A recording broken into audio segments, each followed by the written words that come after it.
What's up? What's up? Kalen's on here, so do I have to keep it PG? No. That kid cusses like a sailor. Bad uh, habit. Joey said no singing, please. Dude, What kind leave of me my singing. I have to do something while I wait for the stupid connection. So, dancing? You have a pole back there? a pool or a pole? Pole. In the bedroom. That's what I heard. What filter? What crazy filters do you have going on today? Today is like top model. I was gonna use the baby face one because it was hilarious, and it makes you look like it made me think that maybe I should get some lip injections. Oh my. Horrible. Social media ruins us. Yes, it does. Yes, it does. I don't even think I need these. Probably not. I can Probably not. I can hear you well. Can you hear me okay? Yeah, I can hear everything. All right, sounds good. So, just All right. waiting for Yep, I got people to. on today, so tell Charlie. Oh, hey, I will. He's probably not watching downstairs, and he'll watch later. George said TikTok. No, dude, do you have TikTok? I can't get there yet. Talon does. I'm sure. I keep calling him Talon. Talon. Talon. Sorry.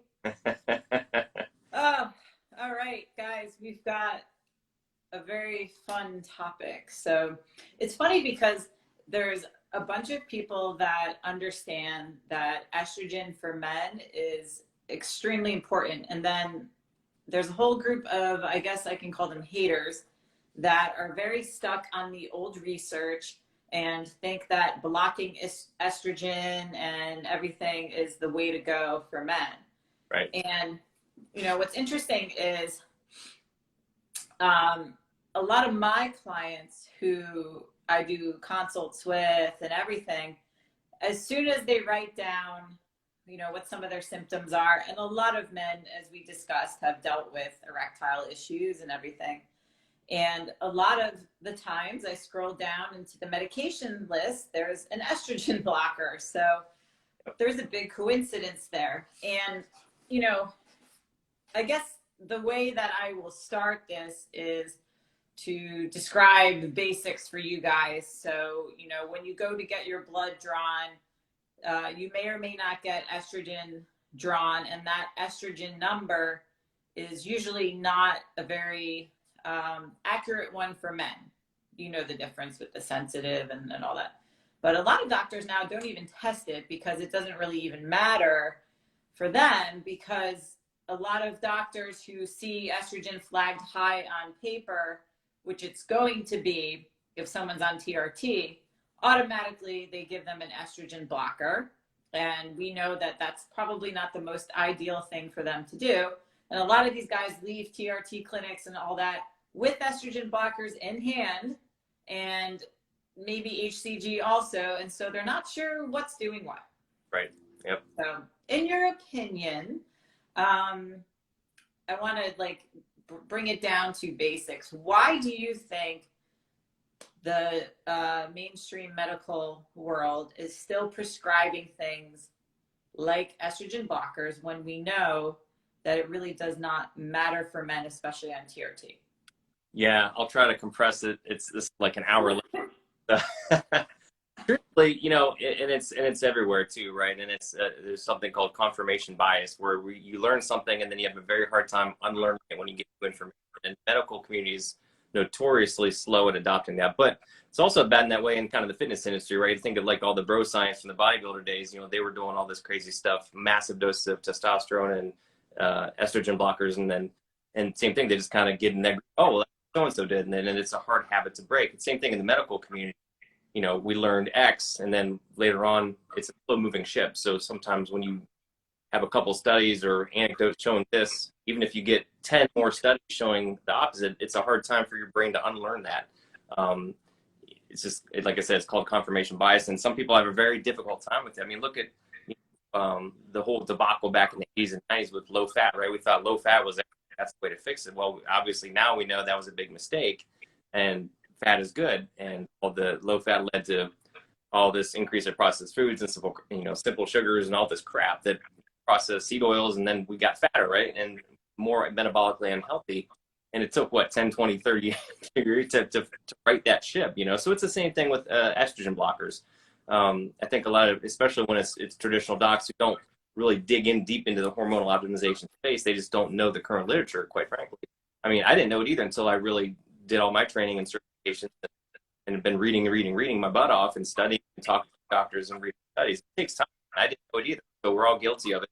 It just takes time, So I think I think that's what it is. Kind of like you learn one thing. You're like, well, I learned from my parents to brush my teeth this way, and then really, really hard. And it's like, well, don't you know that you're going to damage your, whatever. I'm just making up a silly example, but it's hard for you to unlearn that. And some people just don't want to do that because then they feel like you're admitting that you're wrong or they didn't know something, and it's a pride thing. They don't want to admit that and change the direction. But I think it's like that with anything in life. You got to be willing to admit you're wrong and be willing to learn new things, open your mind to other possibilities. That's all there's to it. Yeah. And for the record, guys, Estrogen in Men provides a lot of benefits. So we know when women are in menopause, we lack estrogen and progesterone, which are the two main female hormones. So a lot of women in menopause get osteoporosis because they don't have the estrogen to support bone density. And that is the same in men. And so they were showing DEXA scans. And by the way, there's a lot of studies we can send you guys on why suppressing and blocking estrogen is not the best idea.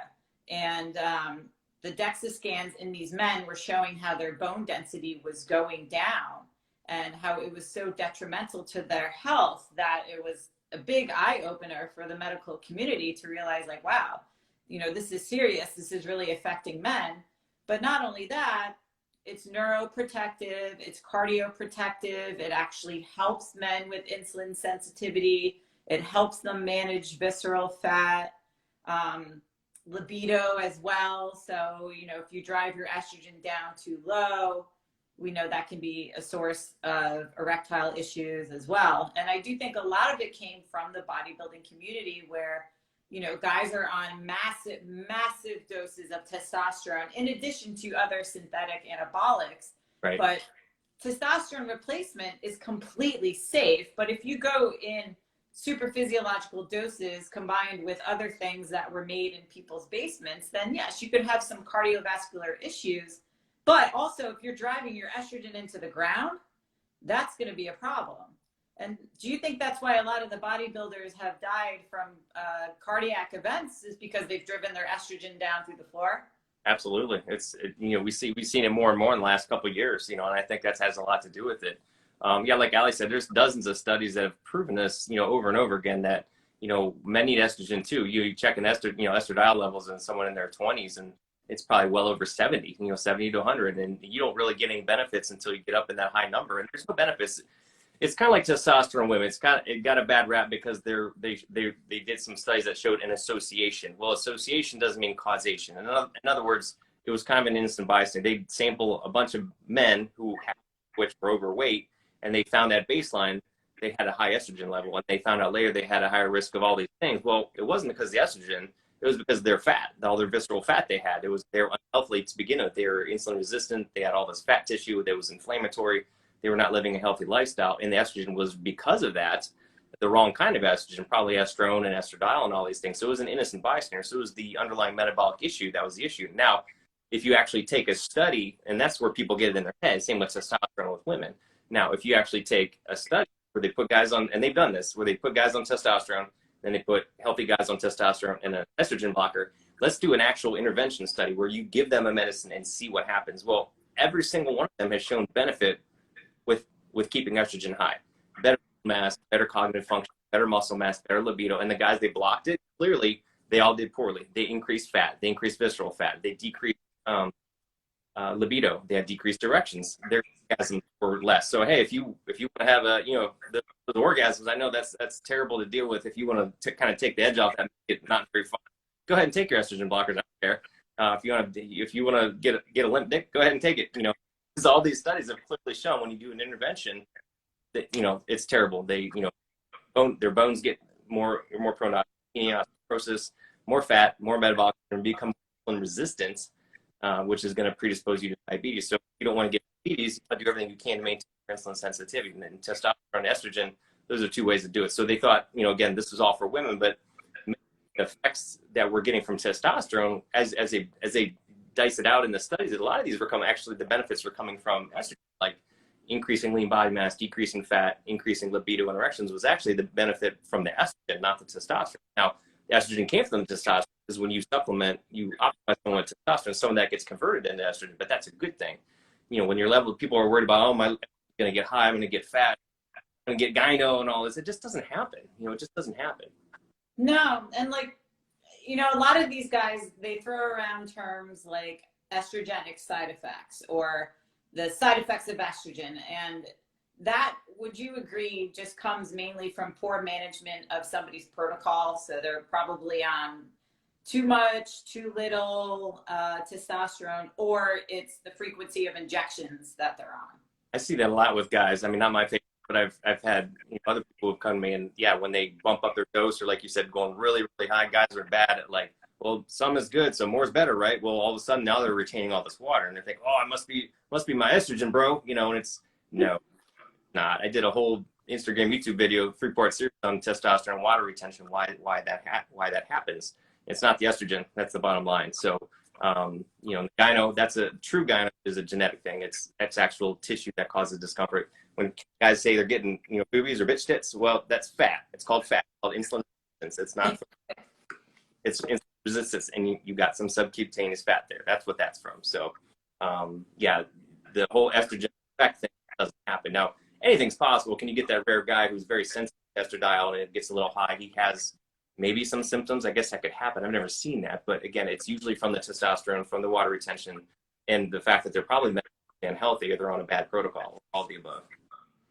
Yeah, and that's like, I think that the most frustrating thing too is, I obviously can't legally tell somebody, hey, you should split your dose in at least 2 injections a week, but I have to encourage them to talk to their doctor. And you won't believe the shit that I hear when they do that. And like everything from, well, we need you to come into the office if it's going to be more than 1 injection a week, or we can't write a prescription for more needles. Like, okay, we all know where to find needles online. Like legally our office won't, like just things that make absolutely no sense. And then I'm like, all right, we need to find another practice that understands exactly how to give hormone replacement. Because as you know, they're also, like I said, getting sent out the door with testosterone, with the aromatase inhibitor, and with HCG. And if they feel worse, which some men don't feel great on onset of testosterone replacement just because they haven't found what works for them yet, but they don't know what is doing what when you're sent out the door with 3 medications. Yeah, and that's the thing. A lot of these clinics will put people, they think it's, the kind of the old school cookbook medicine where you put everybody on a certain protocol no matter what, and that just doesn't fly. There's a medicine, there's a science to it, and there's art to it. You can't just kind of like you said, if you're just reading studies online and you're just counting patients, but you're not actually seeing patients or have that medical background and to dig in and actually see what's happening. It's a symphony, all these hormones and all these clinical things, not just hormones, but everything in their health, their history, their genetics, all these different things. So you mess with one, you mess with many other things. So it's not just a cookbook thing. It's a unique approach that you have to have hands on that and that experience to understand what the hell is going on metabolically in your body. You can't just put everybody on one. It's kind of like you can't put, okay, I want every single person needs to be doing 3 sets of 10 or you're not going to get hypertrophy. Period. Or everybody should do keto. No, everybody's unique. There's tweaks and twists, and it's even more so with medical issues. So yeah, you can't just do a cookbook approach. That's for sure. Yeah, and I know that there's clients that I've worked with that I've sent to you where they were just right away, end range of estrogen, I think on LabCorp is like 39. If it's 40, here you go. Here's the Arimidex, and they've been told to take it like every day or whatever. And I have to encourage them as best I can. Maybe that's not the best idea, but talk to your doctor and all that. But they have you at least. But the physicians, they don't realize that the estradiol that is tested is only in the blood, not in the tissue. Right. So why is that like taken as verbatim? This is just the, even though it's a snapshot in time of what is like spilled out of the tissues, like why did we care about the number, and why was there even a range that was set for men? Right. And it's like that with all hormones. Unfortunately, it was, if you, again, that the old axiom, you treat the patient, not the numbers. And that's kind of that is what I try to do. And I use the numbers as a guide, but unfortunately back in the, I don't know, the 80s, back somewhere 80s, 90s, it kind of got hijacked to start, like, for example, in the endocrine world with thyroid. You read Dr. William, Dr. Broda, he's the classic, pioneer in thyroid. I'm actually reading his book right now, back from the 70s. He was a brilliant guy. That's how they used to treat everybody, by symptoms. They treat all kinds of conditions. And then when the laboratory world came involved, then they started getting a little bit lazy, and instead of relying on their clinical exam skills, they started relying on a test. Like, oh, well, your TSH is normal, so you must be fine. Well, I'm tired, I'm gaining weight, I'm cold all the time. No, your TSH is fine. Well, no, because maybe your numbers are fine, but not getting into the cell. As you said, the levels inside the cell or in the tissue are different from what's floating around the bloodstream. Those hormones have to interact with the receptor work, and if those receptors are not working, kind of like insulin resistance. If insulin is floating around but it's not working, same thing. You can have resistance to your testosterone, to your estrogen, to your cortisol, to just about any hormone. So it has to get into the cell side to work, and there can be different reasons for that, from other hormonal abnormalities, lifestyle, et cetera, et cetera. Same thing with like testosterone and DHT. It doesn't matter what's floating around; it matters what's inside the prostate.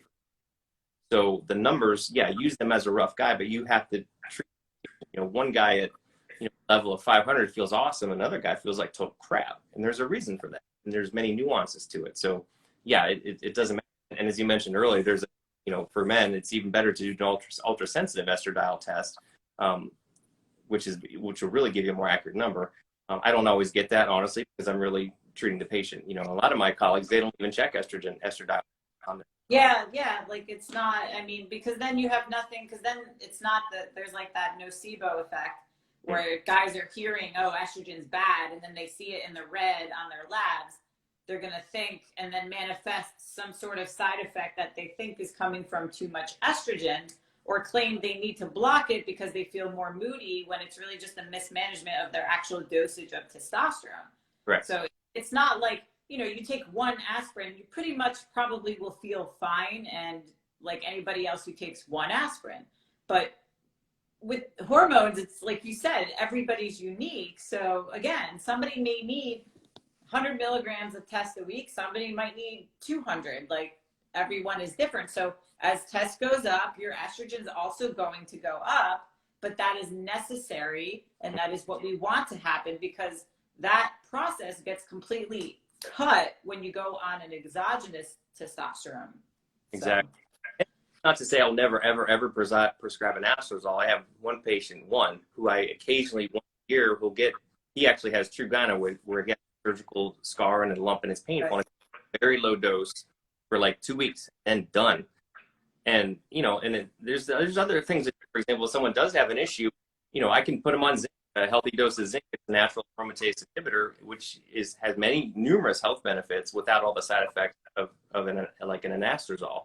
But again, I rarely do that. Why people take zinc anyway. So I'm not to say, again, like, the docs are treating as a cook. I'm never going to get it. I have, but rarely does it need to be done. And again, so many benefits, as we're finding out, come from the estrogen. Some of the testosterone converting to the estrogen, building strong bones, cognitive function, libido, increasing lean body mass, increasing fat. Quite frankly, living longer. They did mortality studies with guys with lower testosterone and lower estrogen, and they just died earlier. So if you want to live longer, better, stronger, more libido, then keep your estrogen up. If you want, fat gut, a limp dick, and you want to die early, then go ahead and take your AIs if you don't need it. Now, I don't know who doesn't want a rock hard boner. Like, come on. Right. I'm just saying.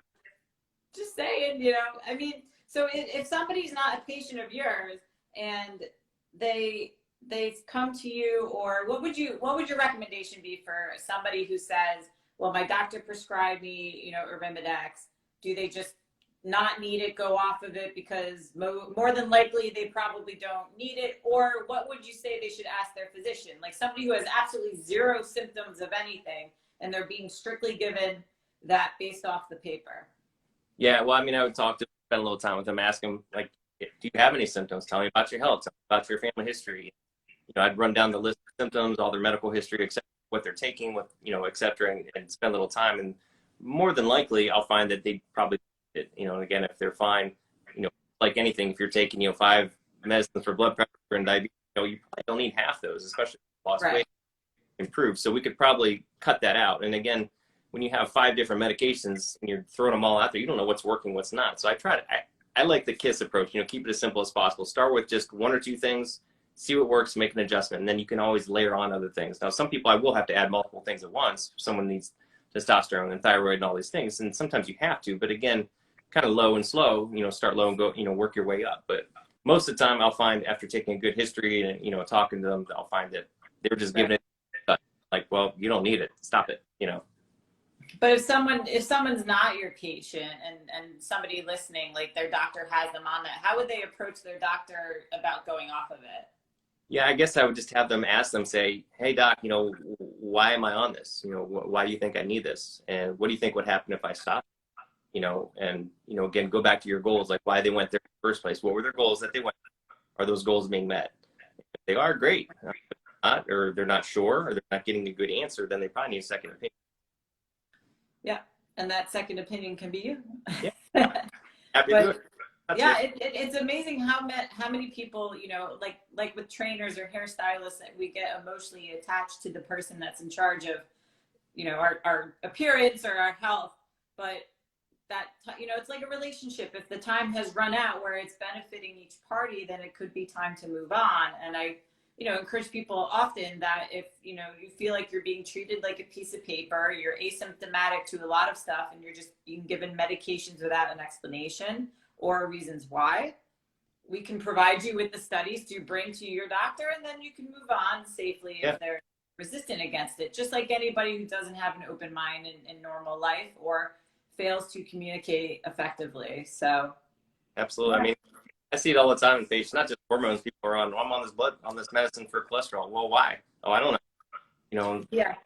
You want to find out, I had a lady that I talked to, and she's been on it for decades. And I'm like, why? She said, I don't know. I guess my cholesterol was high. And when I dug back further, it was pretty much borderline normal. And I thought, you don't really probably need that. I would talk to your doctor about that. So you just, say, like you said, same with nutrition and training. Like, why do I need to eat only, red onions? I don't know, just because. Well, why?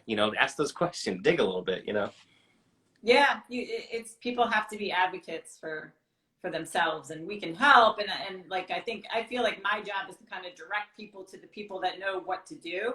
Right. But there's still, you have to ask questions. I mean, there's no wrong question, especially when it comes to your personal health. And you guys have every right to know how you're functioning, and if you're functioning optimally as a man. It is your right. You're allowed to see your labs. You're allowed to understand why you're on a medication. If somebody cannot explain that, it is time to move on, because life is short. Definitely. Yeah. Ask questions. Ask either one of us. We're both happy to answer questions. Reach out to me, message me on Instagram. I'm happy to answer questions. If you have to, anything you want to know, happy to do it. No questions tonight, but I didn't expect any, because it's still very much a topic that's misunderstood. And like I said, there's a whole group of medical physician haters out there that I'm glad they didn't jump on tonight. But I know. That still don't believe this stuff. So like we said, if you guys are having resistance and you need studies, hit us up. We've got them all. They're just same reason that like female birth control, I don't know, hasn't changed since the 60s. It's time to find something new, but we're just realizing that research like years later. So this has been good. So this is good. So now hopefully you guys have a better understanding as to why men need estrogen, just like women need testosterone, which we've gone over twice. So maybe we'll have to do another one about men and estrogen, which we're happy to do. You know, and whatever you guys want to learn, message me or Eric, either one, let us know. I'll pop some slides from a couple lectures, and showing some studies and some data over the next couple of days, just if anybody wants to read it, just quick summary pages, and we can find the actual studies. But happy to provide more information for further clarity, or just answer any questions, anything related to hormone health optimization. Reach out. Todd said we hit on all the key points. You are very welcome. Awesome. Your son said no TikTok, no dancing. He said you're very bad at dancing. All right. All right, guys. Thank you so much. And we Fun. will see you next time. Talk to you later. Have a Bye. good night.